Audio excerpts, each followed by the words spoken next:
I listen to this, you know. YW for life. Beat a nigga block with that motherfucking chopper. Or worse, I was an early adopter of Lil Pump. I don't say this to brag or imply that I'm ahead of the curve when it comes to discovering artists that are up next. I was simply lucky enough to find Pump on Twitter back in the fall of 2016. Somehow, through 6 degrees of SoundCloud separation, I ended up stumbling upon the teaser video for Obama. You wouldn't be blamed for not recognizing the pre-Gucci gang Lil Pump appearing in the video. The only obvious tip-off is the sizable Gucci logo tattooed on his chest. There's no face tats, no rainbow dreads, no septum piercing. Back then, he was just a kid uploading videos in what's probably his room at his mom's house. That's exactly why, initially, it was hard for me to determine whether I was looking at a legitimate musical artist or just some dude putting on a persona for fun and gaining a small social media following in the process. Legend has it Pump began rapping after Smokey produced a track and asked him to freestyle over it, eventually turning it into his debut single, Lil Pump. Watching the music video again in 2019, I don't think Pump ever planned to be as famous as he is. In hindsight, it's even more evident that his music was first and foremost about having fun. Pump's mimicry of trap tropes in his self-titled single are so spot on that it accomplishes what any successful piece of satire sets out to do, momentarily leave you unsure whether it's self-serious or self-aware. With Lil Pump, Perp and Pump took the most annoying and stupid elements of trap and synthesized them down into a grating 2-minute video that's mere existence leaves old heads quivering in their teams. Flash forward to 2019 and Lil Pump is one of the biggest rappers in the world. His latest effort, Harvard Dropout, is largely about not going to school, ingesting copious amounts of drugs, and the joys of being a moron. It's sometimes funny, and sometimes not. The production works to mask much of the spotty rapping, and Lil Wayne drops by for a show-stealing verse. It's probably the only album you'll ever hear that is a motif of illiteracy.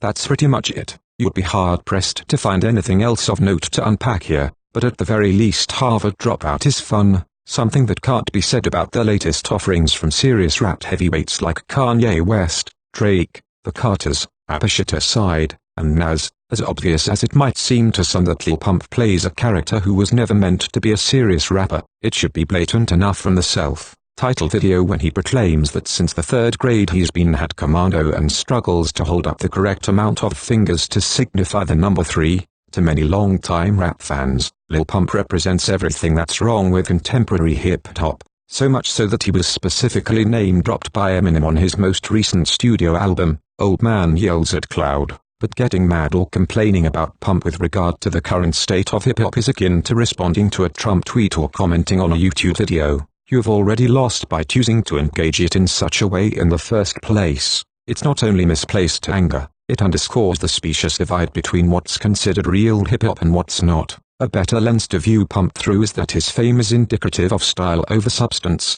a gnawing trend where an artist's personality, social media prowess, and memeability matter more than their actual music. Even so, it would be more accurate to assert that Pump is a symptom of a broken system that makes artists like Bad Baby and 6ix9ine famous, not a virus out to ruin rap at all costs. It's not like removing meme rappers from the hip-hop ecosystem is going to give Mac-Homie more Spotify streams, and let's face it, the vast majority of listeners are passive, not active. The people who currently find new music through curated Spotify playlists like Rap Caviar are the same people who would have found new music through curated playlists on the radio 20 years ago. Can we just admit I love it is stupidly enjoyable and move on? Pump's music is and always has been purposefully and profoundly stupid, and that's the entire point. Does he often devolve beyond satire and into tired tropes and misogyny for misogyny's sake? Of course he does. What do you expect when you give a 17-year-old $8 million and 10 million Instagram followers,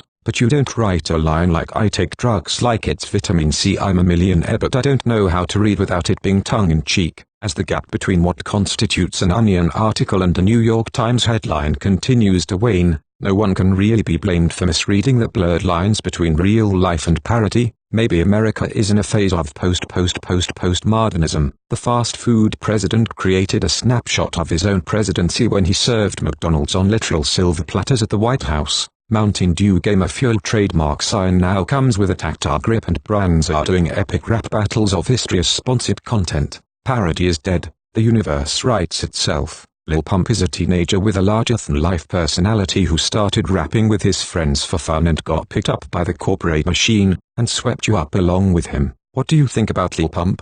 Tell me down below, share it and like the video please, subscribe if you're new, thanks.